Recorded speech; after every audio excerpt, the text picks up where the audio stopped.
Hello and welcome to this Monkey Nut Punch podcast. And on this podcast, I've got a man, I've got a legend. It's Captain Birdseye. Say hello, Captain Birdseye. I suppose that's me. Yeah, it's you. You're the only one who's got a boat out of the three of us. Captain Birdseye!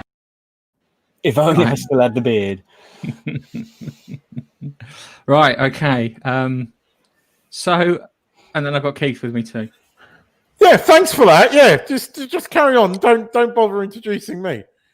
Yeah, cheers. No, cheers, fine. mate. You're the guy who echoes on stream, Sunshine. Well, to be fair, we do have a stinger for Keith. Cover no pace medal.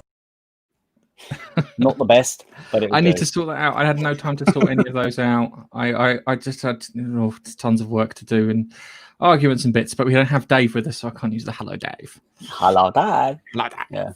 Anyway, on this week's Monkey Nut Punch podcast, we'll be talking about the Mandalorian quite a bit, actually, because lots of stuff has kind of come around that. Got a bit of Stargate news, a bit of Expanse news. Console wars are heating up.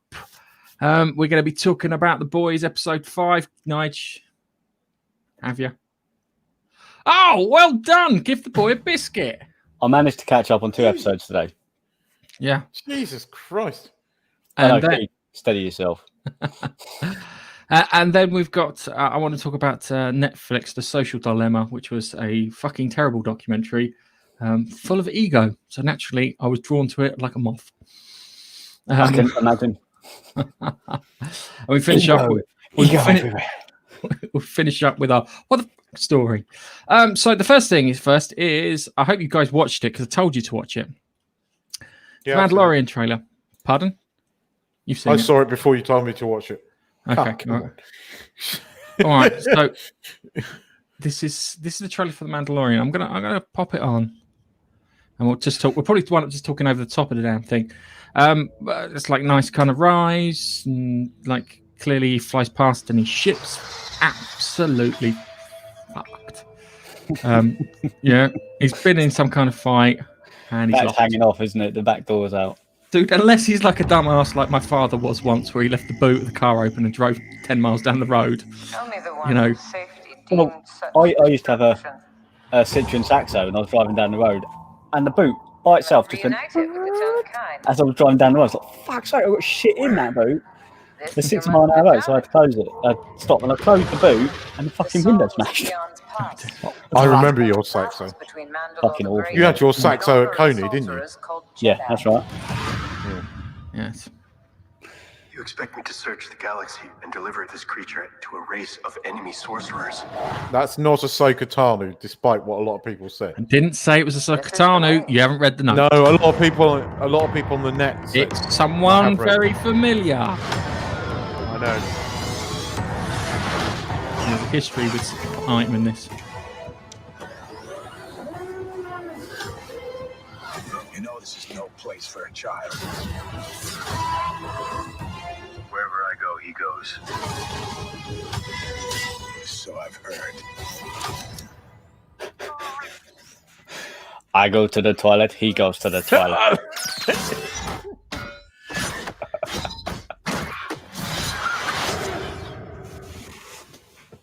Okay, right at the nipple. This is the way. Okay. Do you know the way? Remember that mean? This is the way. All right. Okay. So To Amarillo. no, the Sonic, Ugandan Sonic Knuckles. Everybody's hugging their pin. Anyway, Go. there's a couple of things in this trailer that make me go. One is, let's see if we can find them. We'll come back to her in a moment. So I've heard. oh no, hang on a second. These things, right? What Do is you it? remember Return of the Jedi? Oh, really? Yes. Right. Do you remember the giant, muscular-looking pig dudes which were Jabba the Hutt's guards? Oh, yeah. Yes. What the fuck are they look like they've been starved after death? I hope that's part of the story. Because there ain't much meat. Maybe. Gavin couldn't fucking barbecue them. There's nothing there. It's just bone. And nothing but Gavin could barbecue would fatten him up either. No. Just remind me, the Mandalorian story, where in the timeline It's is after that? Return of the Jedi. Which one's Return of the Jedi? Is that number 3? Yes, that's number 3. Well, Not number technically, three, it's number episode 6. 3, third Or film number made. 6. So Yeah. after the 6 films essentially has ended, later on you've got this. How much further forward is it? After the only films that exist, okay, nice. Okay. After the only that films. exist. Okay, so yeah, this is after that. But these pig dudes, they look like they're just green dudes in skirts, even though they're clearly supposed to be porky in nature. So yeah, that was one thing that got me. Another one that kind of got me, which I got a bit pissed off with. Yeah, is I'm going to turn the volume off here. All right, so you see the speeder bike. Yeah, we'll go back to the speeder bike. Yeah, he jumps off the thingy. And then every dickhead on the internet and fucking Star Wars pundit turns around and goes, "Oh, that would break his ankles!" And it's like, kind of, dude, you don't think these things have got some kind of safety feature on them? All right, okay, may not have collision detection as we saw in Return of the Jedi, but it might have some kind of fall arrestor or dampener, or be that big thing on the floor. There's some kind of spring for all we know. All right, that's Dickhead. Yeah, go on. Dickheads on the internet. Dickheads on the internet. I've never seen such a thing. But yeah, no, you're completely right. There's never dickheads on the internet. Ever. I Don't know. believe it. I mean, but you're right. I mean, that thing falls. It's obviously going to sort of have additional hover. Well, threats, it did look. You know, that It did look like it pretty much grazed the floor there as it landed. But if that's the case, his legs went like that, didn't they? But And seriously, I mean, should you really be looking that closely? It is Star Wars. If we're going to start looking that closely, then there's a lot more. I know a lot of people look that closely at this, yeah. But this, how can I put it? That really pissed me off, because it was like, kind of all the things to criticize Star Wars on. There's lots of things to criticize Star Wars. That can go, yeah. Seriously, that's not a thing. Don't make that a thing. The pig people looking skinny, fighting, and let them. That's an issue, because they weren't fucking like that last time I saw them. Unless these were Jabba's guards, they've been dishonored, and they're fighting for food, which might be part of the story for all I know. Might be. But well, they might be in there fighting, to provide entertainment for people, because they've all been, because Jabba's gone, like. Yeah, they've been captured, chucked in for entertainment. Yeah, that's what I'm thinking in that. Like in the film Gladiator, you got the gladiators fighting to the death for entertainment for the crowds. This guy also got some criticism too, which I looked at and went, so the makeup's slightly different. No, because it actually looks quite good. It actually looks like a cyclopedic alien with a comb over. That's fucking excellent. You can put that together. That's cool. Okay, so you got that. So we've got all these bits here, and then we have the mysterious character, and then talking about the Jedi. Yeah, as far as I know. Yeah. All right, so this character isn't a Jedi. This character isn't a Jedi. This character isn't Rosario Dawson. Yeah. This character owned a black lightsaber that's currently in the possession of Moff Gideon. It's Sabina. It's Sabine. Yeah. It is Sabine. She should be a lot older than that. Lightsaber. Yes, she should be a lot older. But she was the previous owner of Moff Gideon's black lightsaber. Yeah, but there is a lot of people have said it's Sabine, but I'm not convinced it's Sabine, because she should be a lot older than that. How old? Because this is what? Well, Rebels took place five. No, she wasn't. She was. No, she was a young girl in Rebels. Yeah, no, you could be right. 16, 30, 36 to 40. That's the age, I reckon. 36 to 40. Okay. Right. But if it is Sabine, that's cool. If it is Sabine, cool. I think it is, because that was the kind of the hook from when Moff Gideon was fighting the Mandalorian on top of the X-Wing. So are they Are they from Rebels? They're from Rebels, yeah. That's why you don't know anything about them, even though you can't remember Return of the Jedi. No, I know the name. I know the name. I don't know what order. Any order will do. If it's not Knights of the Old Republic when it comes to Star Wars, you're not interested, are you, Nige? No, not interested. because I know that one because you've got Knights of the Old Republic and then Knights of the Old Republic 2. And that is very easy for me to remember which order to go in. Okay. Which one did Darth Revenant feature in? Darth Revan 2. Yeah, 2. Okay. He's the one with the metal. Spoiler! Spoiler alert. Cover your ears because you're Darth Revan, but you don't know it. Oh, okay. I didn't know that. Spoiled that for me. I did. I'd never got on with those games, I'll be honest with you you. didn't. I don't think you're ever going to play them because you would have got round to it by now because it's on Game Pass, right? Yeah, it is on Game. It was on Game Pass. I'm not sure if it still is. Yeah, but you would have played it by now if you wanted to. But yeah, number 2, essentially, you wake up on a desolate fucking ship, and you find out who you are, and you end up being Revan, and you lost your memory, who apparently was a Sith Lord. But anyway, okay. So all right, so we've got. I think back to the thing that's gripped me. I think about what you've said. Why don't we talk? Keith, talk. To... Keith, talk. That doesn't mean you talk, Nigel. Black lightsaber. I didn't know that was a thing. That was a thing, yes. I didn't know. It was a massive thing. The black lightsaber is like Excalibur to the Mandalorian. Right. Yeah. It says if you yield that, you're in charge of the Mandalorian. Oh. And she owned it. And she found it with the help of Ezra Bridger. Okay.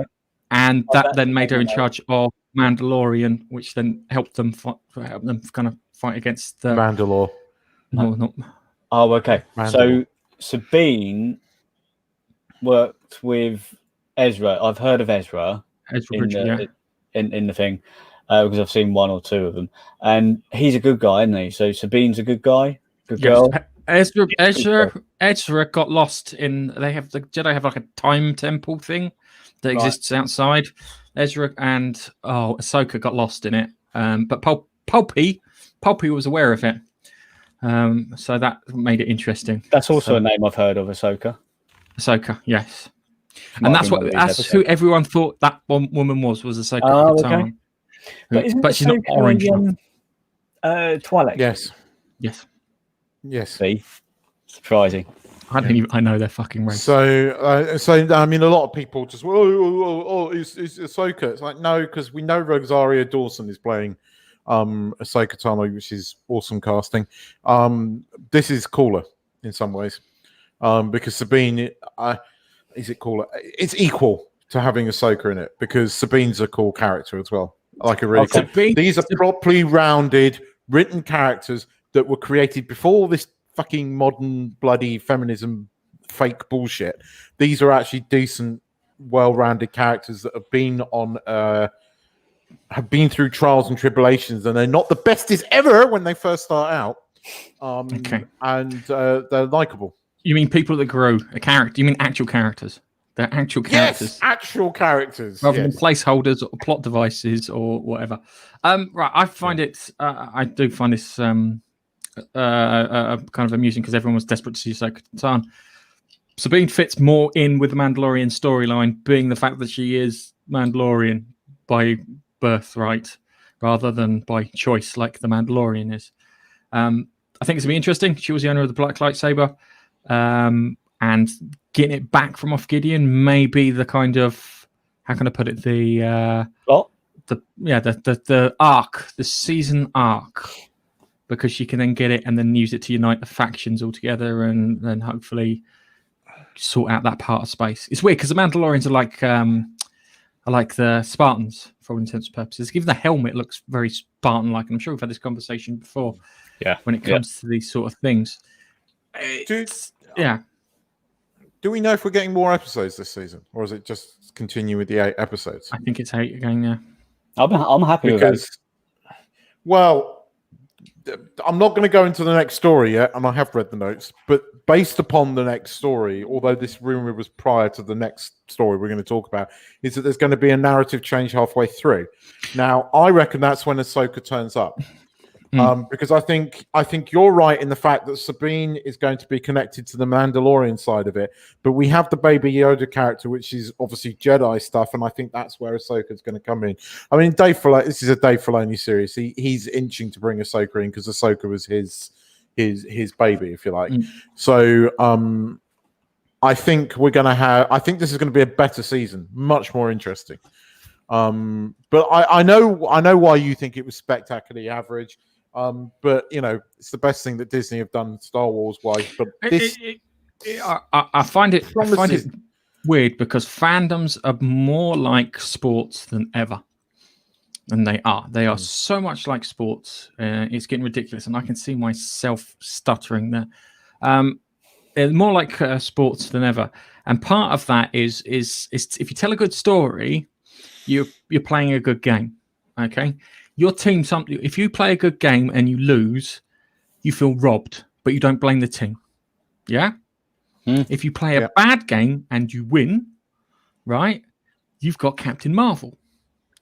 And you're kind of like, oh, we won, and then you're like, oh, well, it wasn't really a great victory. If that's what the future of victories are going to look like for the club, I don't know if I'm fucking interested. If you know what I mean, I might go and watch another team, that sort of thing. That sounds like a Jose Mourinho team. That, yeah, winning ugly, I call it. And it's a case of sometimes you have to win ugly every so often, but you can't. It can't be your game plan with the winning ugly. And it's strange how it's happening with fandoms too. But having a team that comes out and plays consistent, and they may get a few wins here and there, and they may not be spectacular, maybe like by one goal, or might have got a score draw or something, is what the Mandalorian is. The team that was playing terribly and was facing relegation, despite all the money that was ploughed into it, is now playing consistently but boringly in order to get stuff done, if that makes sense. There's my football team analogy. I quite enjoyed The Mandalorian. There was a couple of episodes I didn't like. The one on the freighter where they're running around the prison ship, I didn't think that was a particularly great episode. I thought the one on Tatooine was okay, but it wasn't brilliant. But the final couple of episodes were really good. The fact it's got Gina What's-Her-Face in it, and I'm now a massive fan of her. I'm massive fan of her. Yes, because she's a normie, and we need normies in Hollywood. Can I just interject by just saying a very quick, Hello, Dave. Hello, Dave. Thanks for watching. Sorry, yes, had to be done. Yes, he's waving at us. Yeah, unfortunately, it doesn't look right when we see it ourselves. So cool. So what was the other news? Hang on. But when your star striker has a fucking wobbly and decides to walk off pitch halfway through a match, right? Hang on a second. Hold on a second. Walk off pitch halfway through a match. You might have a bit of an issue. Now, rumor is that Pedro Pascal had a bit of. He sounds like he had a disagreement. And they said, look, we don't really need you for the actual scenes. You can come back and do the voiceover work, and we'll talk about this later. That's what it looks like to me. Because you have to remember, the first half of the season of The Mandalorian, that was a stunt guy. Not Pedro Pascal in that. They'd filmed a lot of that before they even got him on board. Wait, wasn't that the son of, or the grandson of... Clint Eastwood? No, the other one. Hello, Pilgrim. What's his name? Wayne. John Western Wayne. actor. Yeah, Wayne. Wasn't it one? It wasn't. I'm sure it was John Wayne or cousin, nephew, or something. I don't know. Given the state of what's been going on with Mandalorian, the fact that Pedro Pascal, the most controversial thing he's done is tweet at Gina Carano that she needs to put pronouns in her bios, to which she went beep bop boop, and I go, well done, because Twitter is fucking brain cancer. You can follow us on Twitter if you want, but beware, you may catch brain cancer. So it's at Monkey Nut Punch. We've quite 1,000 followers, but I think they've all fucked off because it is cancerous. Now, Pedro Pascal's argument is like this. Pedro Pascal's not a big movie star or a big star. His biggest roles were in Game of Thrones and Narcos. All right, so you got him in Game of Thrones. He was in Kingsman episode 2, the Kingsman Golden Circle. I remember him from that. That's where I remember him from. The long and short of it is he's not that big. Yeah, he's not big. If you compare him to like The Rock or Tom Hardy. I don't know why I said Tom Hardy, or someone like that. He's not big. He's getting there. He's on the rise, but he's got this kind of. I think it's a cross between ego and a bit of worry. And a bit of worry is like kind of, if I don't get my face out there and I'm spending all this time doing this, I'm not going to get other roles. And that's what you put in the notes, didn't you? About the helmet. Someone read my notes. Oh, thanks. I do read it. Oh, good. Anyway, and I understand both sides of it. Now, I will turn round and I will raise you a Carl Urban for this, and I will raise you Carl Urban in Dredd. Now, Carl Urban did Dredd, and he kept Dredd's helmet on throughout the entire thing because he respected the story. And it's weird how you get certain actors who are a bit egotistical and certain ones that respect the craft. Yeah, most of the ones that talk about treading the boards are the ones that respect the craft. So if the guy never takes his helmet off, the actor's going to turn around and say, "Yeah, all right, I won't take the helmet off." Or like a few promo shots so people know it's me under there. So it's there was a point where they could have done it in season 1, couldn't they? I think he was talking to the lady warrior person. I can't remember her name. In the village, they were protecting the village and stuff, and he was he had his helmet on the side, didn't he, as well? Yeah. And there were shots like that which potentially they could have showed him without his helmet. I'd just like to point out that scene in that episode was actually a euphemism for masturbation because he had his helmet off and he was polishing it. Just something to note. So I tried to do it seriously. So it sounds realistic.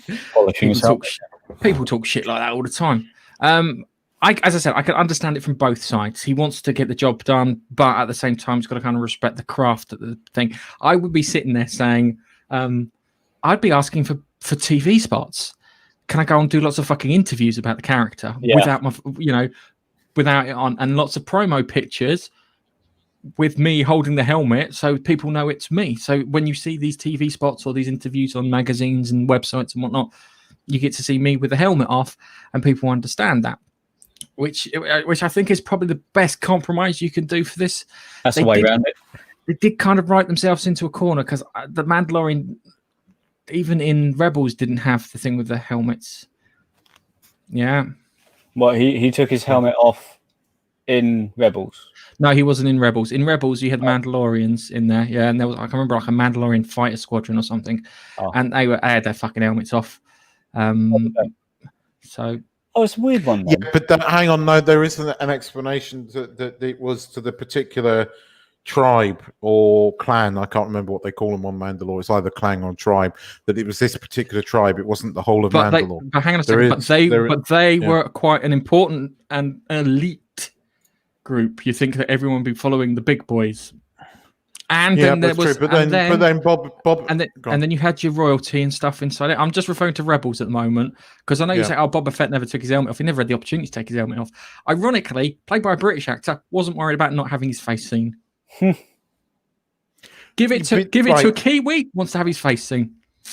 I think you have to note that this is a rumor, and Midnight's Edge, because you've obviously seen the same video that I have, Gareth. We're very, very keen to make this as a rumor because there's also some evidence to say that this could not be true or has been I think he mistreated. I don't think he's quit. I don't think he's quit. I think he just had a fucking wobbly. I think maybe he's got the helmet on. It's hot. He's probably not fucking slept well because of X, Y, and Z. He's feeling very fucking ratty because he's probably been like us, locked up for God knows how long. You add all that stuff up once, and he just turned around and flipped. And I wouldn't blame him if that was the case. If it was just a barrage of all this stuff happening, yeah, I wouldn't blame him for turning around and saying, "Oh, fuck this for a game of soldiers. I'm not even getting my face shown." Blah blah blah. And he just had an outburst. If it was. I think he had an outburst. I think he did a bit of a Christian Bale on set, kind of thing. But we've all had outbursts. Just don't let anyone record it and put it on the internet so you can have that silly animation with Peter Griffin. You and me are done professionally, mate. I love the way he does a Kelly Osbourne, and he is polite and American, but the moment he gets fucked up, becomes English and sweary. Fuck you! I'll fuck you right up, sunshine. Goes Yeah. Now the next one. This next story, it makes me, how can I put it politely? It makes me go, yes, and then go, oh no, please don't. And this one hinges around Stargate. So the gate that allows you to go to the stars. yeah, the big round thing, the big round thing with a wormhole attached to it that you walk through. Yeah, that you walk through. So producers Joseph Malozzi confirms that progress has being made on the new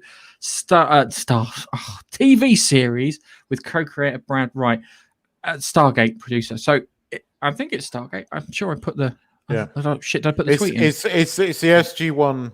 It's the SG1's producer, so it's the guys behind SG1. No, Joseph Maluzza is Atlantis and Dark Matter, and Brad Wright is SG1.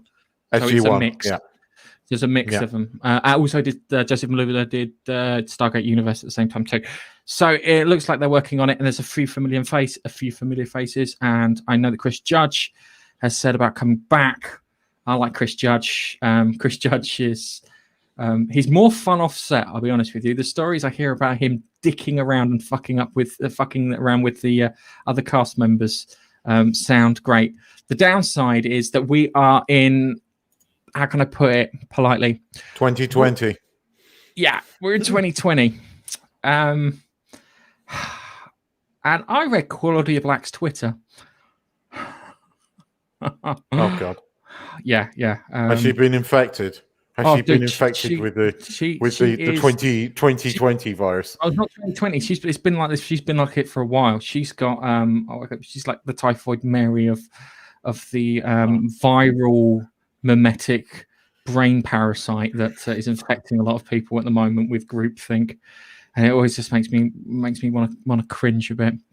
I hate this because for some reason my YouTube keeps popping up with fucking Piers Morgan's videos. And I hate this era because I keep agreeing with him, and it fucking bugs me that I agree with Piers Morgan. You know there's something wrong when the proven liar that Piers Morgan is proven right on stuff. But they say, what is it? Speaking the truth in an era of lies is a revolutionary act. It's something like that. And yeah, maybe he's flipped because the whole thing's flipped. I find this strange that this politics is now infested everything like a cancer. It's terrifying. Yeah, it's when you go into the sciences, and you've got stories of scientists turn around and say this is not right, and they're like kind of accusing scientists of not employing women or whatever, and it's like kind of dude, there's a room full of men. Of course, we want a fucking woman in our group. But I'll stop farting and ball scratching. The latest thing about J.K. Rowling, I mean, her book under the Robert Galbraith or whatever his name is, the latest Comrade Strike book, supposedly, right? All these people are trying to cancel the book because supposedly it's against trans thing. Right? One, there is a character. None of these people read this book, right? No one has read this book. I have. No one's read it. Have you read it? It's not even out, as far as I know. Yes, it was only in review copies. When did it come out? No, out last week. Out last week. And I've got the Audible, and I've nearly finished it. But the character that they're referring to is a transvestite, but it's not even like, oh, he's a transvestite. It's that he's a serial killer that likes to wear women's clothes now and again. That's the mention that it gets. Has nothing to do with transphobia. Hang on a second. Isn't that fucking Buffalo Bill from fucking Silence of the Lambs? Apart from him wanting to make a skin suit. It's kind of... I think it's based, funny enough, on Nielsen. On who? I think Dennis Nielsen, because funny enough, we had that thing airing this week as well. But the murderer in the book, she talks... has some similarities with Dennis Nielsen.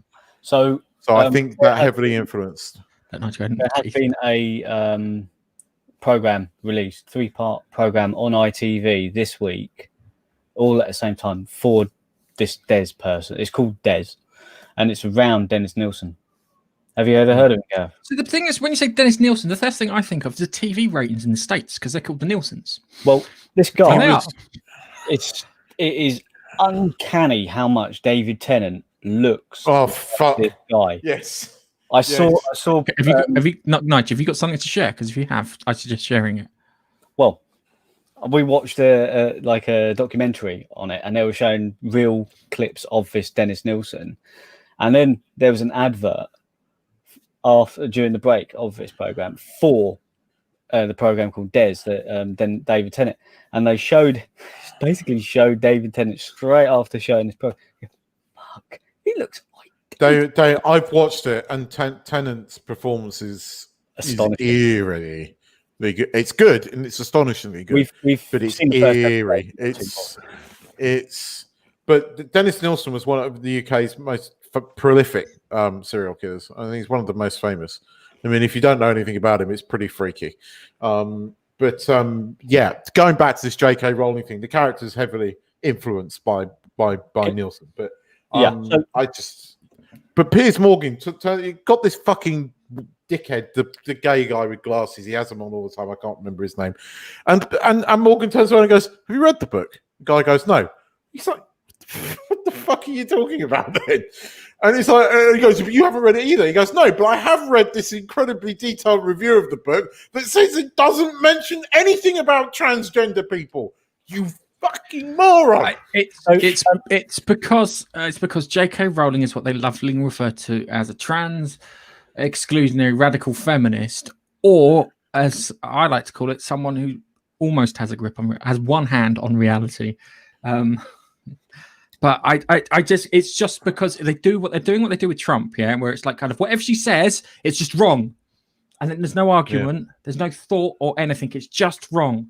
No one looks into it. No one looks into the next part of the sentence or reads further down the newspaper article. They just read the headline and that's it. And the long and the short of it is she wrote a story about a transvestite serial killer.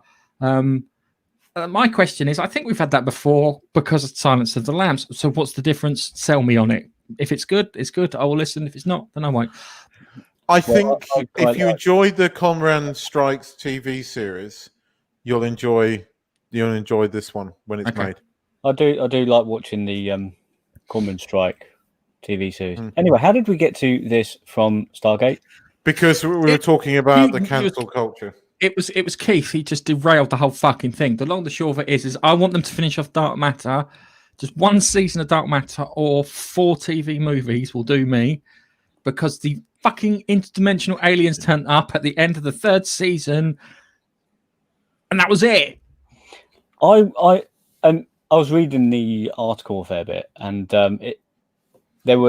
somebody sort of mentioned Stargate Universe, and that's the only Stargate I've ever seen, and I liked it, really did like it, because what was his name? Eli.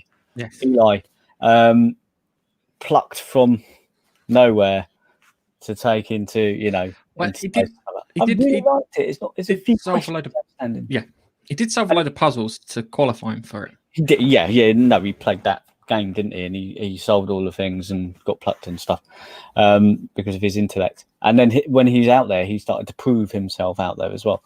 And essentially, reading this, it feels like it could be following on from that. Maybe I don't know, but I would love to have a follow-on season from Stargate Universe.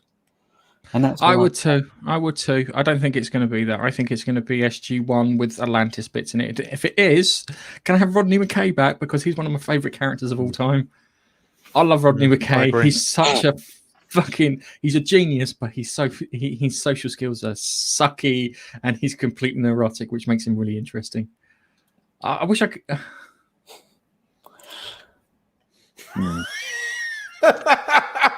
Sorry, I forgot my direction then. I did as well. Okay, so I've been looking forward to this and dreading this all at the same time. The Expanse. The Expanse. I love The Expanse and I hate The Expanse all at the same time too.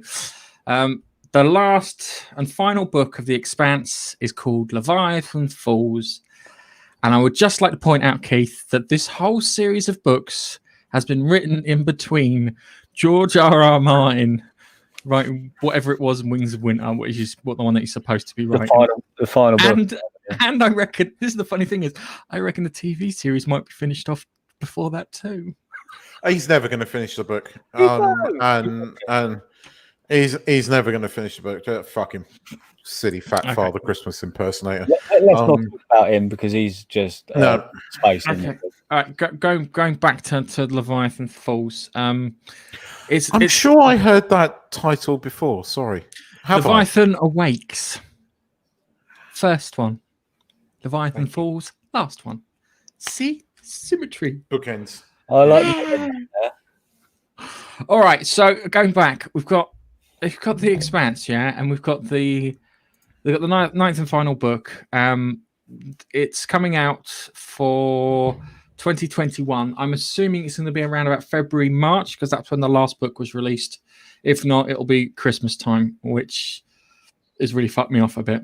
The last two books were set in a 30-year time jump, which kind of fucked things up. And the second book wasn't as good. Second book kind of fucked things up because they arrested Holden, yeah, and he spent the entire thing locked away on a planet called Laconia, where the new bad guys are from. And there was a character on that planet called Winston Duarte. And Winston Duarte had mixed his DNA with that of the proto-molecule aliens, instantly making him really interesting. He never had to sleep.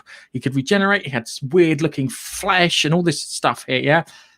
And in that book, not fucking explored. All right? I want to know what happened to Winston Duarte. There's more stuff going on there with Winston Duarte than I'd like. But in the TV series, this Winston fella? No, Winston Duarte is not in the TV series. If he is in the TV series, he will be in the last episode of the next series, and it will be him escaping through a gate to Laconia. I know they were mixing DNA, weren't they, with proto-molecule in? Yeah, but this guy does it. This guy does it successfully. Oh, yeah. That one, were they? He puts it into him, so it's a bit more of. He has a bit more useful proto-molecule DNA in him, and unfortunately, the aggressor species or whatever have done something to fuck with the proto-molecule tech, which is causing havoc with things. And they're getting they got a bit aggressive. They did detonate a star, turning it into a black hole and destroying everything inside that space. So we've got that big ship. A bit aggressive. They just detonated a star. A bit. No, hang aggressive. on a second. Right, I'd call that pretty fucking aggressive. They set it up. They set it up. So it was how they put it. It was like a shotgun with a string. So if you open the door up, it would then cause the thing to go off. So they did. I think that's a bit more than a little bit aggressive. I think that's like a "hey, fuck you" kind of aggressive. But the long and short of it, the Nauvoo, the Medina Station, or whatever they call it, that got wiped out.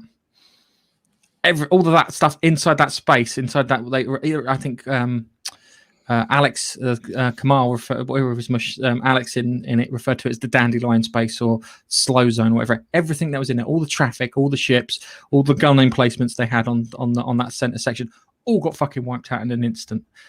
When they pulled at that string and set the shotgun off. So that's not as aggressive as it could be. They can get more aggressive.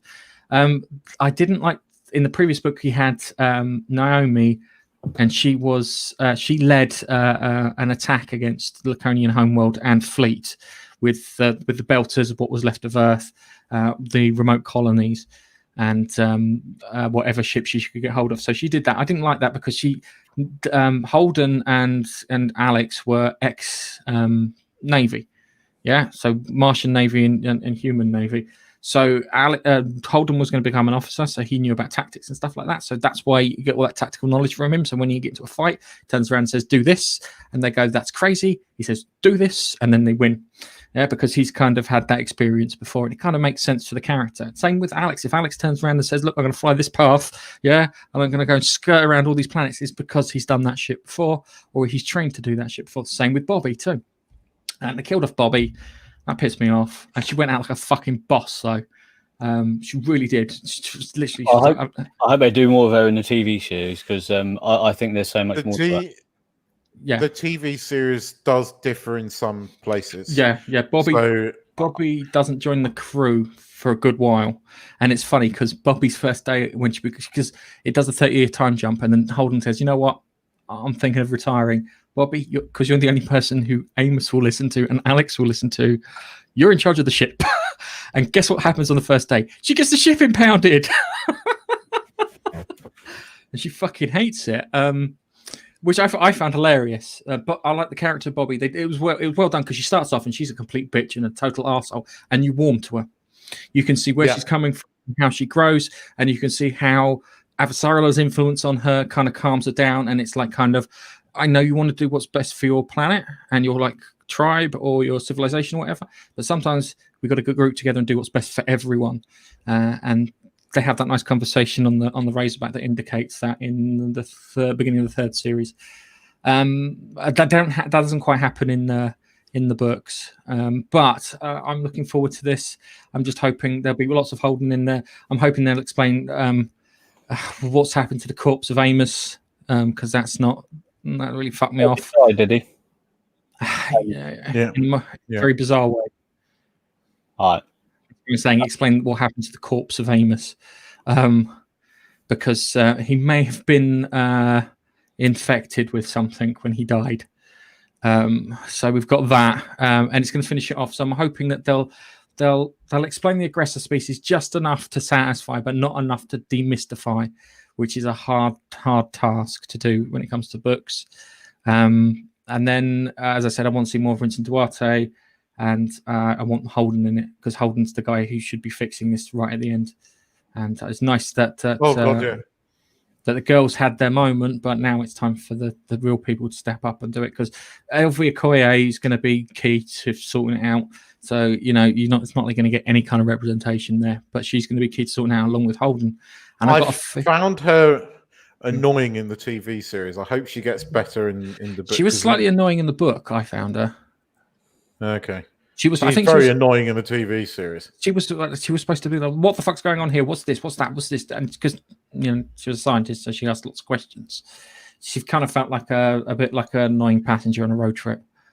I think is the best way to describe her. But I'll be honest with you, all the questions she was asking, all the questions I wanted answers to, which is a good thing.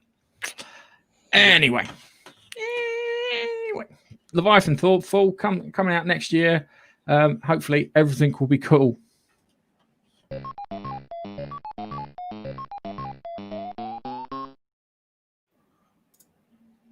Guess what I did this week or last week? Something that I couldn't do. Yes, something you couldn't do. Apart from that, what else did I do? You pre-ordered the PS5. Yes, I pre-ordered a PS5. You jammy bugger! You must have been quick. Oh, dude, I'm not joking. I was on the website, so I was working, and I had my Mac on this side and my work screen on this side, and I was like, refresh, nothing there. Refresh, nothing there. This is at 9 o'clock, so I'm like, refresh, nothing there. Refresh, nothing there. I'm like, 6 minutes past 9, fucking pre-orders open up. Get in there, bosh, boom, boom, done.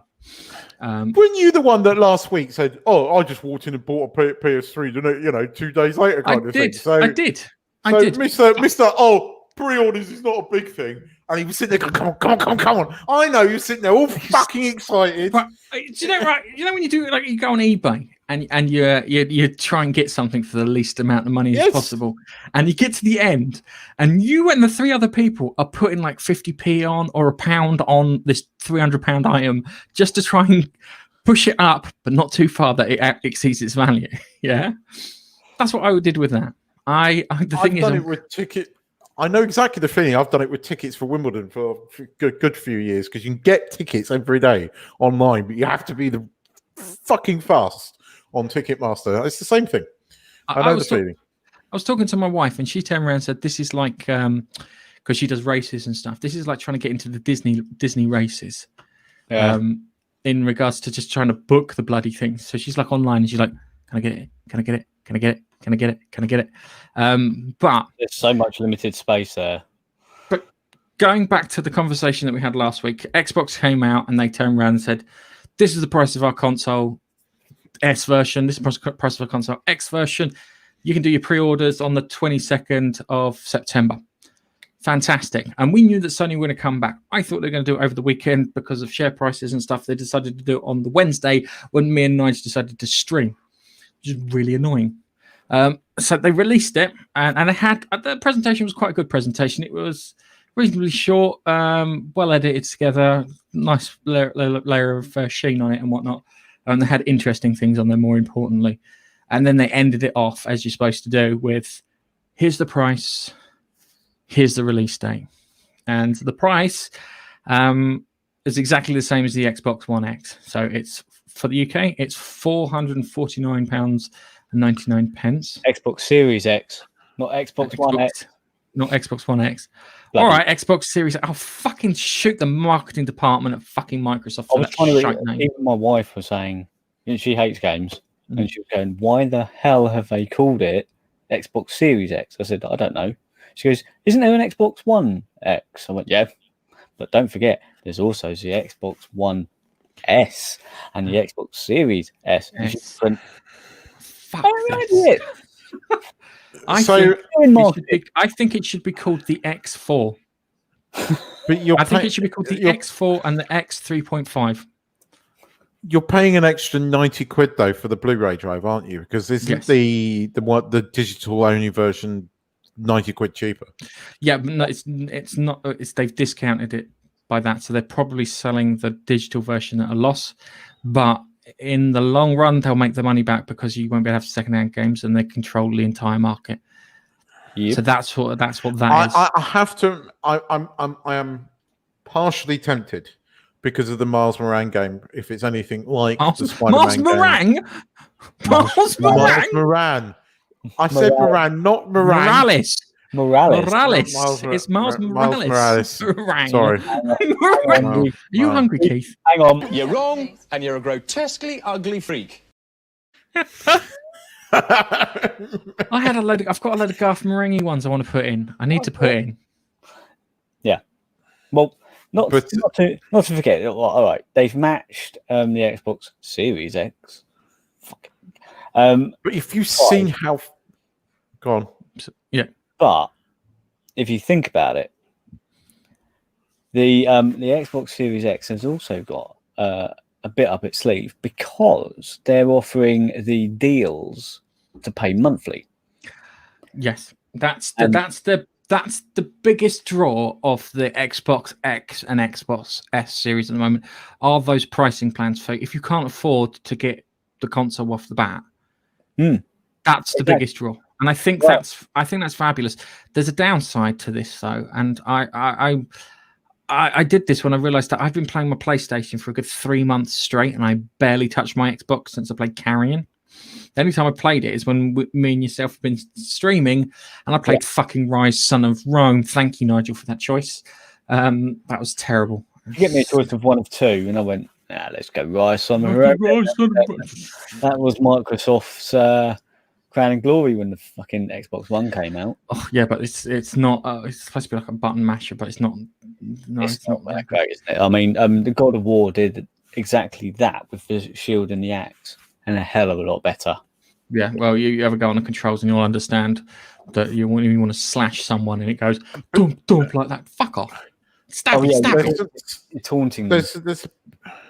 There's a picture that's leaked I think over the weekend that shows just how fucking big this bloody PS5 is. It is huge. It is a big fucking console. It's PlayStation's biggest console they've ever released, and I don't mean that as in power.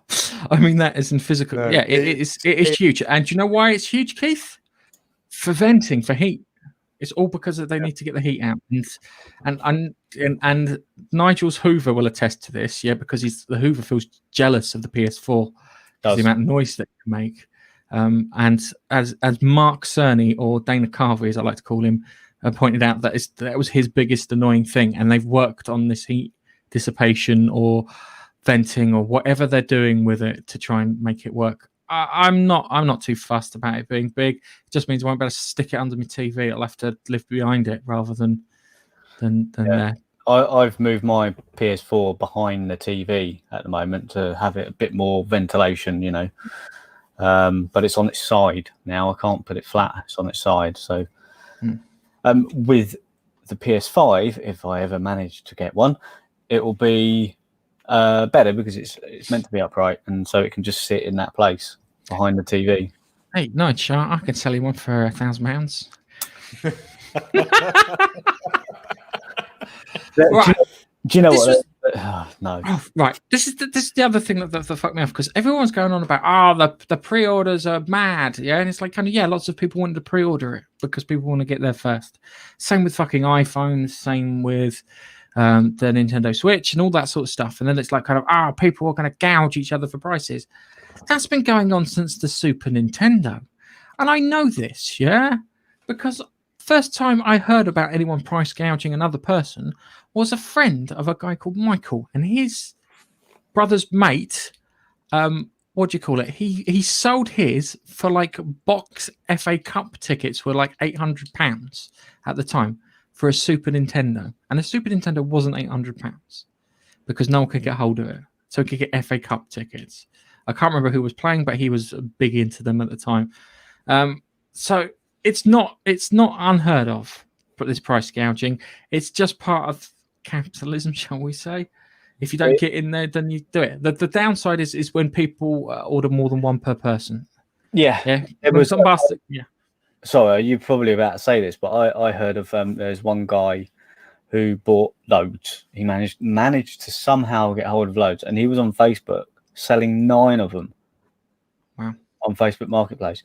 9. I mean, there's people like me and he can't even get hold of one. He's managed to get hold of 9, and he's selling them on Facebook. See, I'll be honest with you. That's a fault on the distributors, because they should be limiting it to one person per account. There aren't that many games coming out on the day of release.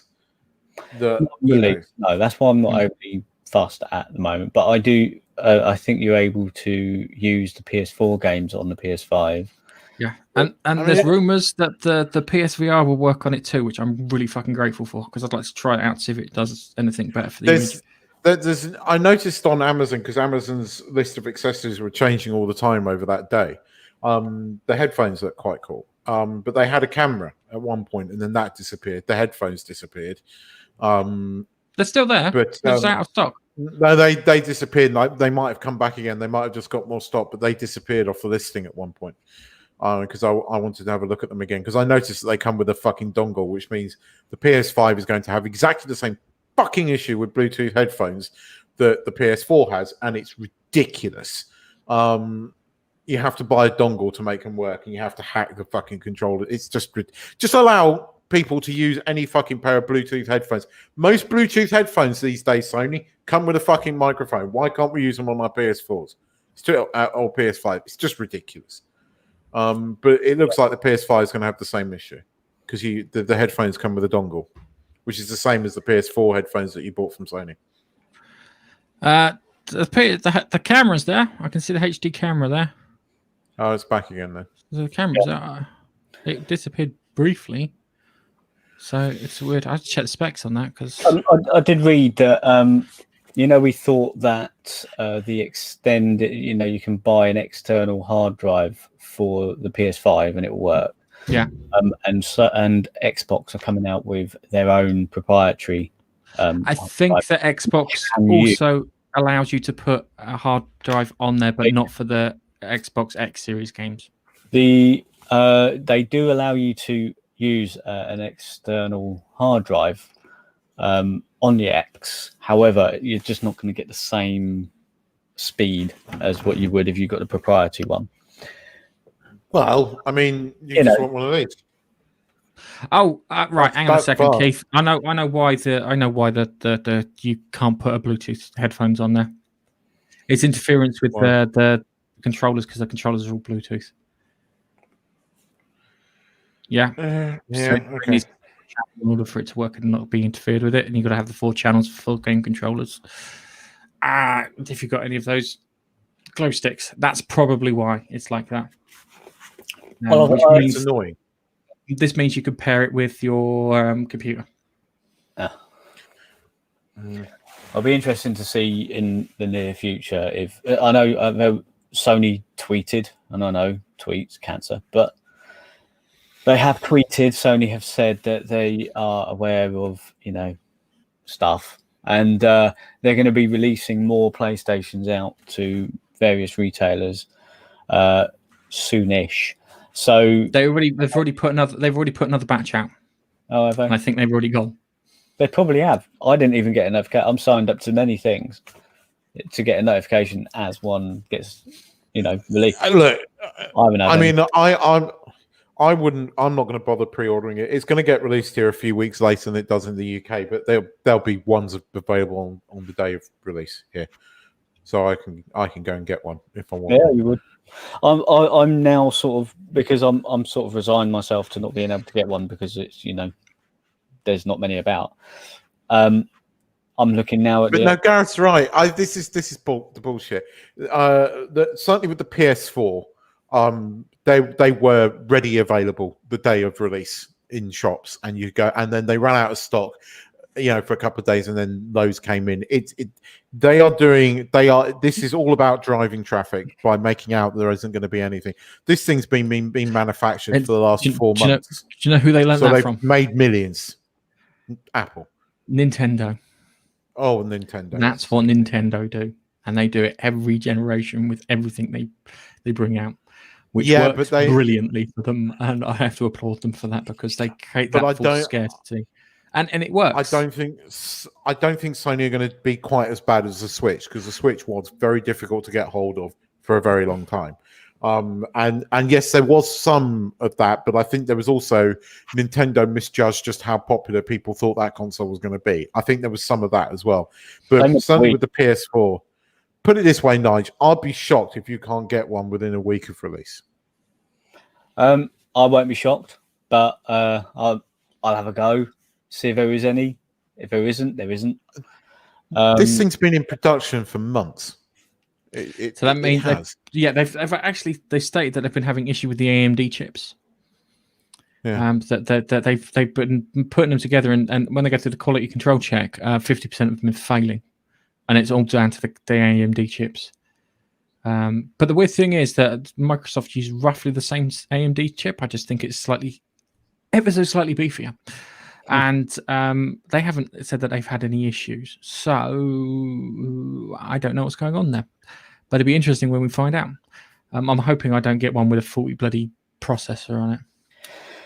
That is a problem if you're going early adoption. You never know if the kit you're going to get is great. They might work the kinks out later in later production, but this is the first mass produce, isn't it? So you can't be sure. But, as soon as you got it and we're not in a second wave lockdown, then I might be over to have a little look. Yeah. The other part too is that on Tuesday at 8 a.m. UK time, the pre-orders for the Xbox X Series and S Series happen. And I'm going to try, but it had to be at the fucking time I'm taking my sprog to school. So, 8 o'clock. Yeah. Sorry? You're going to pre-order one of those as well? Going to try. I'm going to go full. I'm going to go full Monty. My wife's going to go crazy. She's going to absolutely fucking stare at me. Why do you need two? Two better than one. I got that. Don't tell her. We were talking about holiday at Wagamama's, and she was saying, "Oh, we can't get out." I said, "Oh, yeah, I know. I'll get the Xbox One." She goes, "Oh, if you get the Xbox One, you don't need the PS5." I said, "Of course I do. Of course I do. You can't get games on the Xbox One." I've got a feeling what I'm going to do is I'm going to miss getting an Xbox One X, but I'm going to be okay to get an Xbox One S, which is like a consolation fucking prize. Consolation. You go. You see, I honestly don't. I don't think this drive. I honestly think, G, that you'll be all right with the S because you don't play Xbox that much. You've always been a PlayStation man more than an Xbox man. It's the exclusive games. I like the Sony exclusive games more than I do the Microsoft exclusive games. I think this is annoying because everyone talks about Halo being like the Xbox thing. I think it's fucking Gears of War. I've had more fun playing Gears of War on the 360 and the Xbox One than I have playing Halo. It's a much better game. Even with the recent one where they decided to, let's have a bit of an open world section, which didn't fucking work. But it's still more fun. So much more fun. It's the characters seem more rounded, the gameplay's tighter, everything's just a bit more neater and put together a bit better. And it seems a bit more of an interesting place than the Halo universe. But that's me. You know, if you like Halo, there's nothing wrong with Halo. I like Halo 4. I think I'm a lunatic because no one else apparently likes it. But it had some cool bits of music in there. And the other thing too is the guy who did the music for fucking Halo, and I will say this every time I get a chance, 2 tunes. You got your 2 tunes out of him. He can go. All right? It's just start screen. You're looking at the start screen. Press the start button, and then and it's like that's Cue the Music Save the Day. And I love Cue the Music Save the Day, but he only did 1 tune for Cue the Music Save the Day. He needed a couple more for Cue the Music Save the Day because those tunes. That's why people love that tune so much, because it is Cue the Music Save the Day. Yeah, it's like, that tune's playing. I better fucking win this. Yeah, that kind of mentality, and then you win it, and you're like, yeah. Which is great, but only 1 tune. Fuck off. Give me some more. And there were more in the other one, but there were more sadder tunes. You had a really villainous tune in there that was quite good, and then the one called Green and Blue, which was quite a good one too, from Roger something, David something. Anyway, doesn't matter, not important. The next thing is I'm going to need to whinge about something. All right. Xbox X Cloud. I'm a little pissed. All right.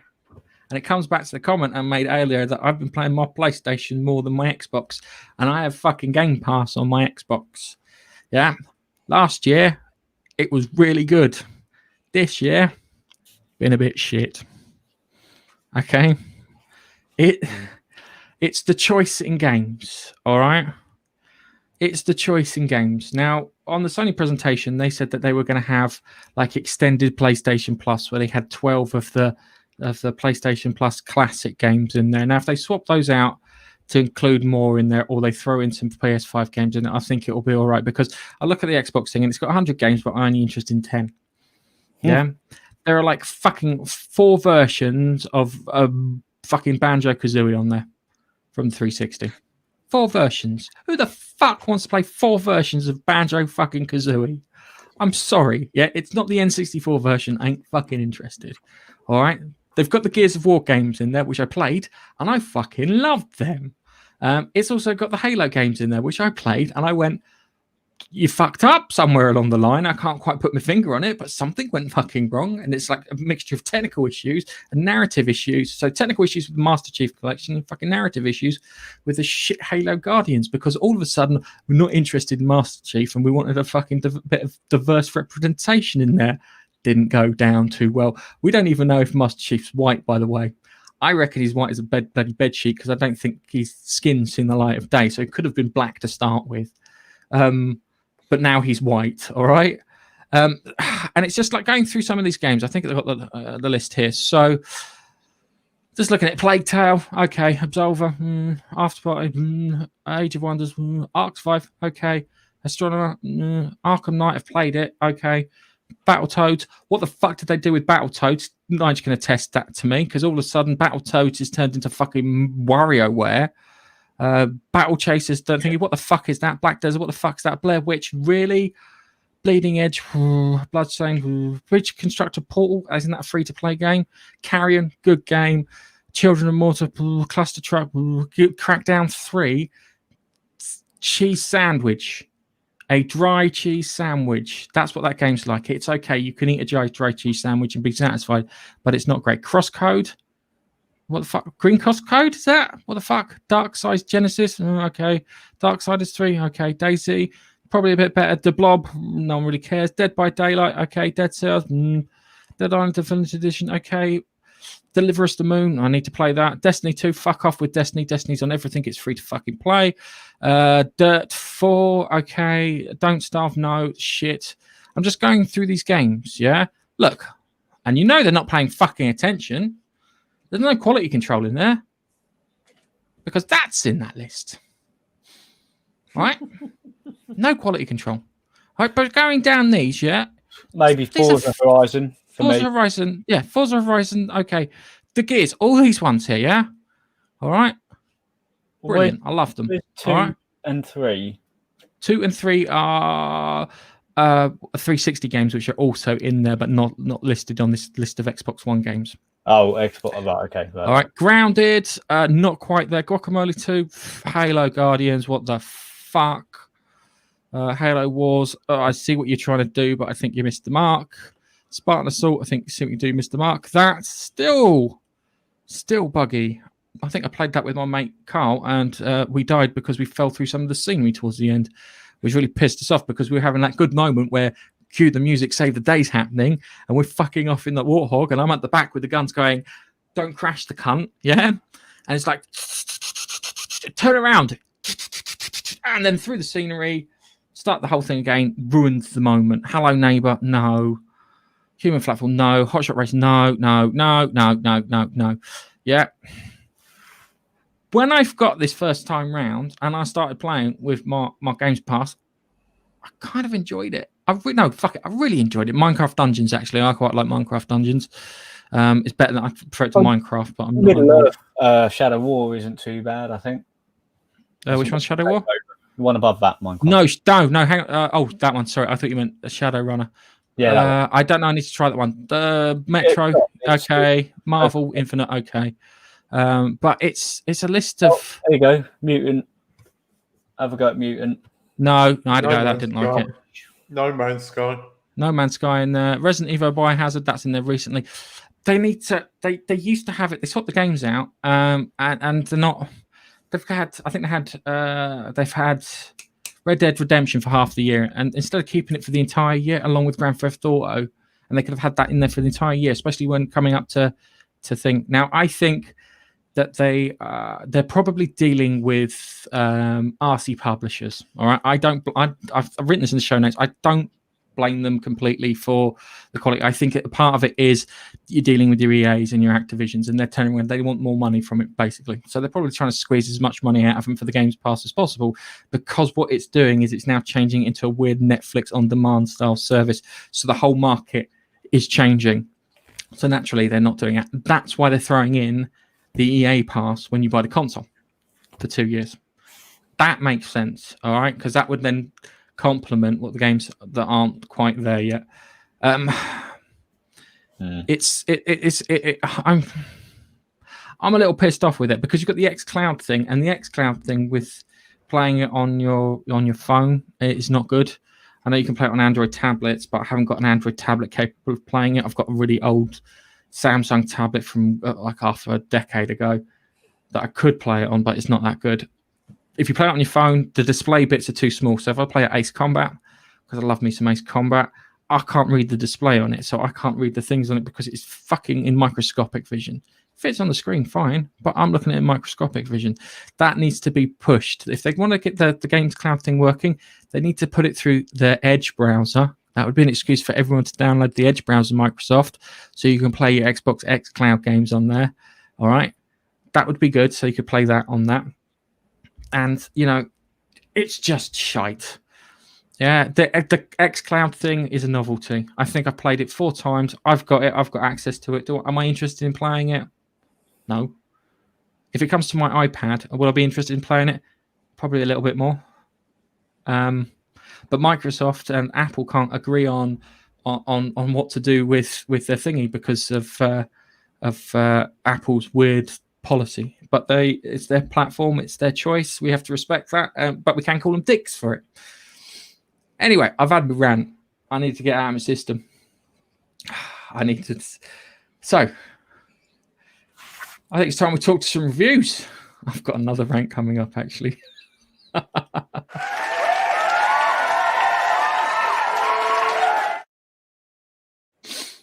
Okay, so The Boys, episode 5. Get the fuck out, or whatever it is. I can't remember the name of the episode now. I remembered, but it just went like that. This was quite good. The Black Noir thing was probably the best bit about the entire episode. Yeah, I haven't seen much of him and what he can do. at all. There's a reason for that, Nige. He's the twist. It's gonna be great. I've got a feeling they're gonna tell you about it towards the end of the season, but they ain't gonna explain it. So you're gonna see Under the Mask, and you're gonna go fuck me, and they'll put it back on, and then you'll have to wait for them to explain what the fuck's going on with him. I think you're right, but there was a moment in the episode where Black Noir's got Butcher up on the thing, and he's got the phone to this thing, and he goes, "Hello, Mr. Butcher," or something, and Butcher just looks down, sees the camera on Blair, and he goes, "Oh, hello, cunt." I just fell about laughing. I found that really funny. I enjoyed the episode. It was a good one, this one. Yeah, it was a good one. I like the fact his aunt is just as much of a dick as he is. There was a drug dealer. It's a different kind of thing.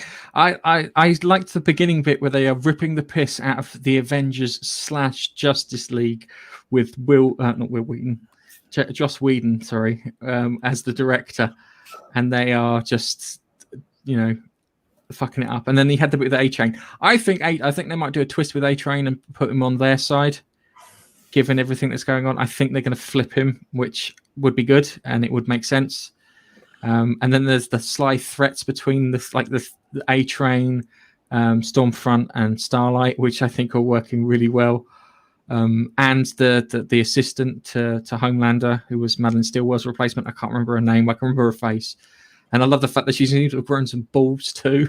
It's like she sees that video and she's like, "Get the fuck out!"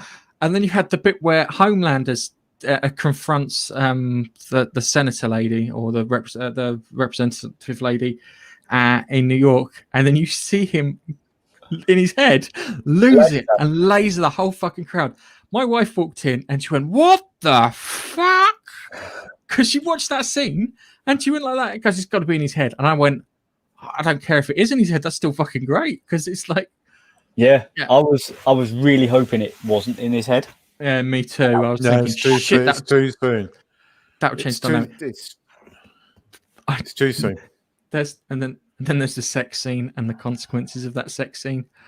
I don't know what the consequences are. What? I think she's his mum. Do you reckon? Yes.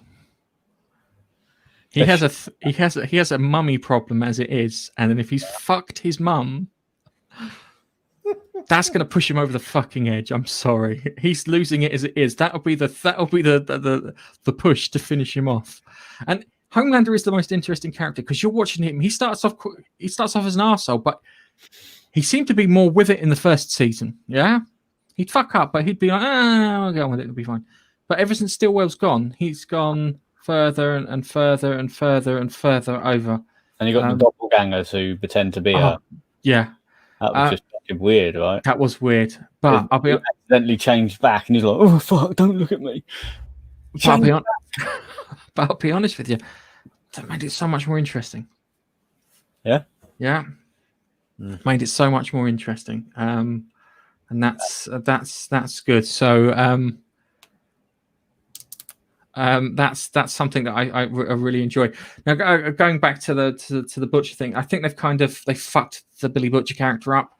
I'm hoping that this is him turning a corner because Billy Butcher in the comics, if you get that, I think there's a couple of free ones on Comixology. I know Keith doesn't like Comixology, but they were free. And Billy Butcher is more he's much more of a fucking opportunist, and he's brutal, and he deserves the name Billy Butcher. Because if you fuck with him, he'll do it up. They did allude to Lamplighter. I think that's supposed to be Lamplighter in the thingy. And I'm hoping that they are... If Lamplighter's the one who killed who the fuck do they work for? Who was the lady that they worked for? Who's a dude in the comic? And they said they had got grandchildren killed. Oh, the CIA woman. Yeah, that's who Billy Butcher is going to fuck over. And I mean... badly. I mean, he's gonna turn him into fucking mincemeat, and then the worst thing is Vort's gonna try an experimental chemical on him and bring him back as a zombie. That's gonna be good. I'm just looking forward to that if they do that, if they have the balls to do that, and I can't wait to see, because the last season they started off with fucking up who's the invisible one? Transparent. Yeah. And they could have made jokes about Transparent not being there. It's like, kind of, is he there or is he not? He's invisible. But it's good. I don't think it doesn't feel as good as the first season. I think there's a bit too much. There's a bit too much talky rather than getting on with shit, which they had in the first one. The only time they talked about stuff in the first one was about how they were going to get on with shit.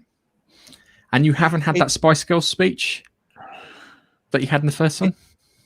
Yeah, it does. The last episode slowed it all down a fair bit. Those first 3 episodes were quite well paced because they knew they were releasing all 3 at once. The last week's episode, and to an extent this episode, have slowed things down a bit too much. And when you've only got 8 episodes in a season, you got to speed it up a bit. Yeah, true. There's only 3 left then, isn't there? Yeah. So it must be building to something for the last 2 episodes. I think Gareth's right. I think Gareth is right. I think they are going. I think the final scene. I think Homelander is going down a path of madness, and this is happening a bit sooner than it does in the comic books. But I think you're going to see Black Noir. The very final scene is going to be Black Noir taking his mask off, and you're just like, what? And then I think the 3rd season is the downfall of Homelander. I can only think that Black Noir is an android, because where else would he fucking have a camera on his head? It's not like a camera. It was just wearing it. Oh, was he wearing it? Looked like No, it was only his lapel. It was on his thing because Butcher looks down. He goes, "Oh, hello, cunt." I thought he was just looking down at his head. Oh, okay. Yeah. So, yes. Yeah. It's good.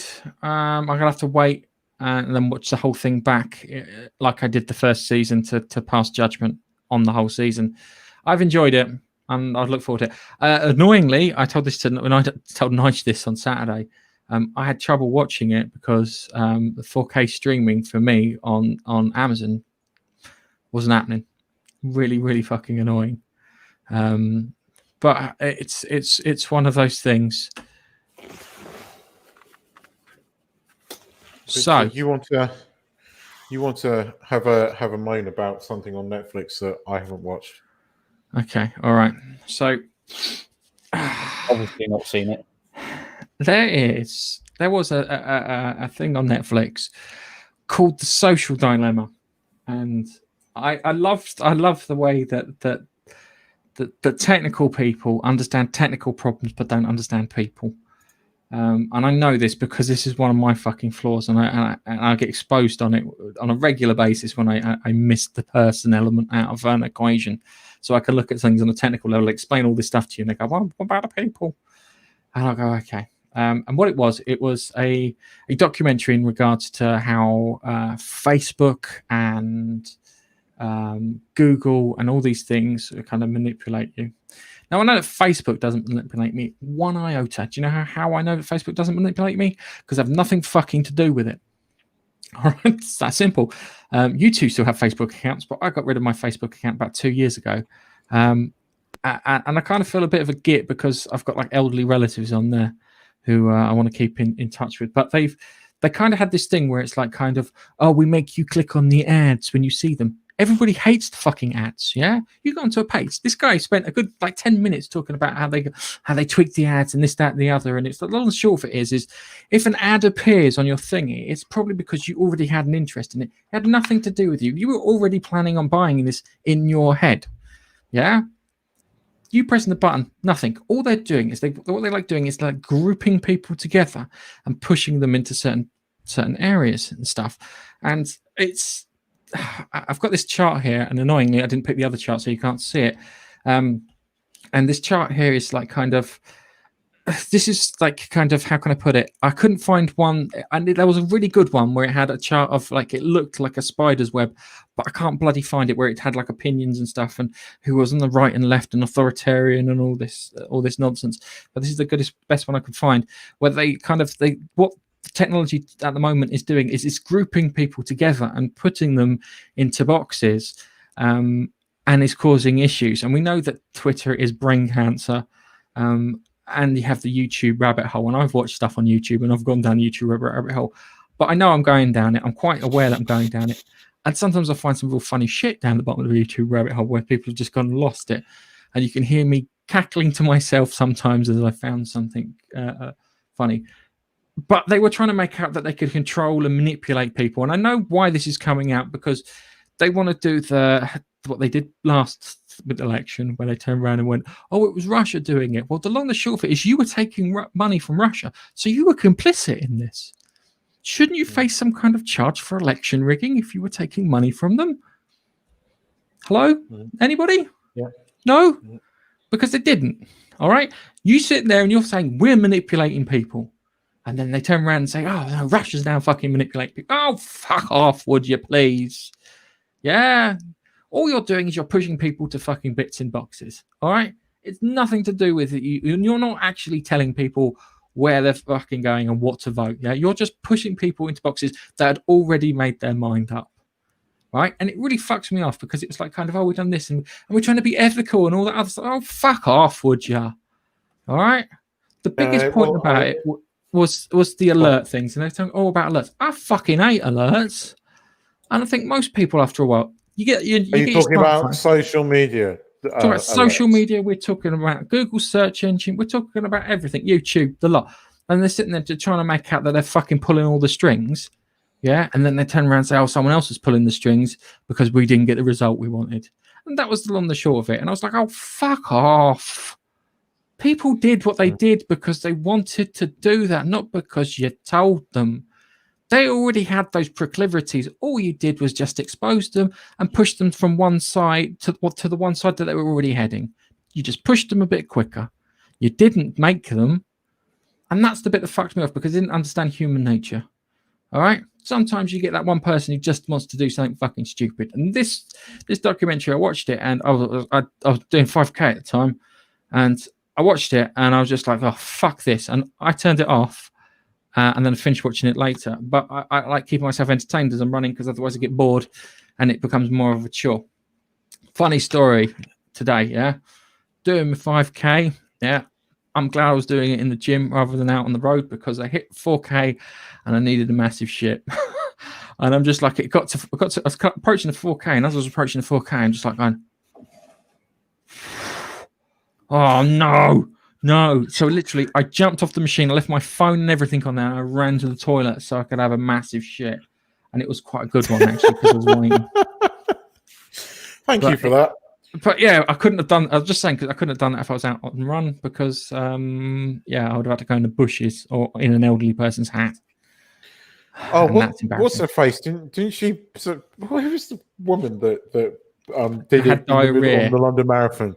No, she didn't have diarrhea. She took a pee in the middle of the street, wasn't it? And she had diarrhea. There was a diarrhea one I remember her for. Yeah, because she pissed herself 1 year, and then the next year she shat herself. Yeah.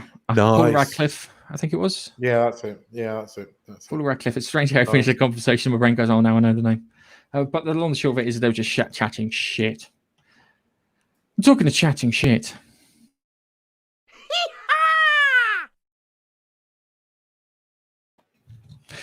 All right, it's time for a what the fuck story. I picked this one for Nigel. No, I'm joking. All right, so I find this funny. I don't think anyone else is going to find this as funny as as me. But British. Hang on.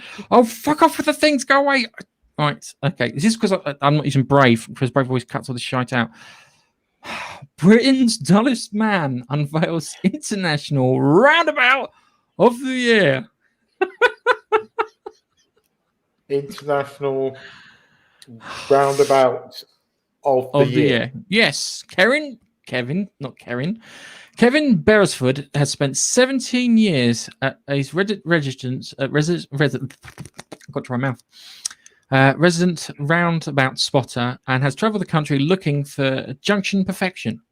And now his Roundabout Appreciation Society has unveiled that number 1 for 2020. What a year! What a year! The year that we get cancellations galore, American election, and the fucking beer bug, along with every other shite. Surely the applicants don't change every year, right? They might do, because some places get reworked. So there might be a roundabout that didn't qualify 1 year, but gets reworked and then qualifies the next year. Hang on, has it unveiled his International Roundabout of the Year after a heated discussion in a pub? Yeah, because only this could come in a pub. You have See, no idea. That is a pub discussion, isn't it? That's not. Yeah. That's You not. have no idea how cutthroat the roundabout community is, especially online, with all their misogynist, fucking woman-hating hate speech that they spew out all over Twitter. So they say things like women can't use roundabouts properly, and a woman should never die. And I was going to move into other things there too. So I've got such a dry mouth. It's because of those bloody rants. Kevin Bereford is famous for traveling length and breadth of the country in search of the best roundabouts in the UK.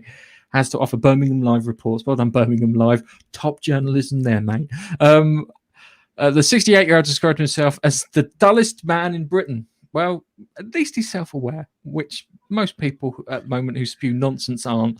Regularly creates calendars and pictures of his favourites. So just a quick one. Guys, have you ever been given, how can I put it, an industrial catalogue of like kind of client things where they literally have like we're selling X unit or Valve or something on a calendar? Yeah, my company sends out a weekly, a monthly newsletter, right? And for whatever reason, they subscribe the all staff bloody email address, right? And people keep unsubscribing it, right? The CEO every fucking month sends out an email bitching and moaning about the person that unsubscribes it. And can I find out who's doing it? Like, I don't want to find out who's doing it because they're a fucking hero. Is this in the office? Yeah. Yeah. Well, all you have to do is to tell them that you can set up a rule on Outlook to turn around and say mark as read straight to bin when you receive it and it has this tile in. Yeah. Oh no, I find it amusing. I think it's an ongoing tussle and it makes me laugh. Just returning to the dullest man of the year, he's also branched out into car parks and he's got his own car park in Britain. Car parks in Britain. I'm just looking at the colour scheme there. Was grey the best choice? I think so. And this grey sky, everything's fucking grey. Look at it. Oh, could you imagine making love to a man like that? I don't think he has. I can't imagine making love to a man, mate. I don't know why that came out of your mouth. Because it sounded funny. I find this absolutely fascinating. And now the self-styled Lord of the Rings. Lord of the Rings. Fair enough. Along with other members of the Roundabout Committee, have revealed and selected their International Roundabout of the Year after a heated discussion in a pub in the West Midlands, Redditch. Can I ask, who are these other members? Is it his dog, by any chance? Is his dog like an honorary? No, maybe it's Siri. He's plainly got a dog or a cat. Maybe Google Assistant.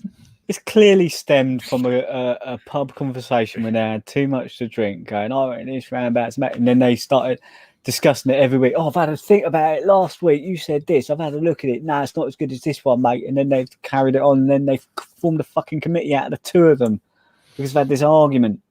He looks a bit like you in this shot, Nudge. Not in the slightest, mate.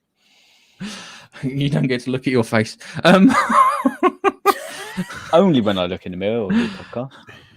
Right. Okay. So.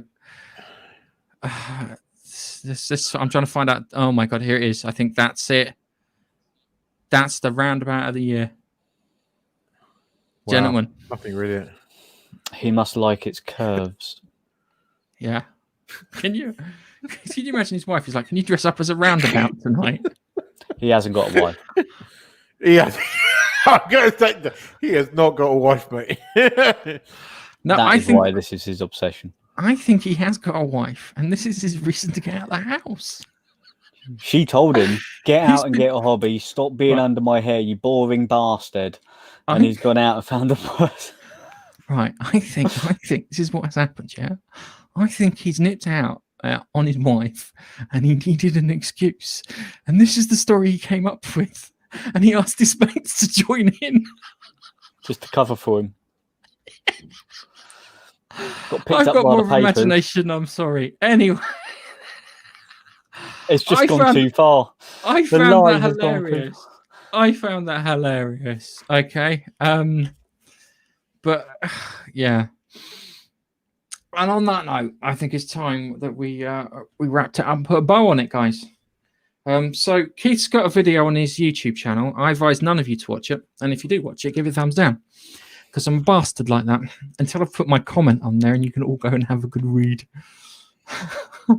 I will tell Nigel the moment I do it so he can have a good read too. It's going to be brilliant. I haven't watched it yet. I will once the comment arrives. Okay. And anyway, on that note, I think it's time we say goodbye. We have an Instagram account. We're almost at 1,000 people. We kind of like Instagram because it's we find it quite friendly and there's not like the shit that you get on Twitter, which I kind of appreciate. Because the closest you get to the shit on Twitter is probably pictures of busty women that they put in the search results. Funny enough, my Instagram is full of aircraft because I'm sad like that.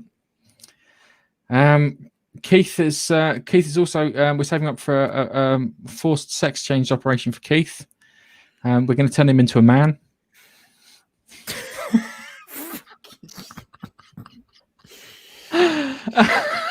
And on that note, I'm going to press the button and say goodbye. Everybody, say goodbye now. Bye. Bye.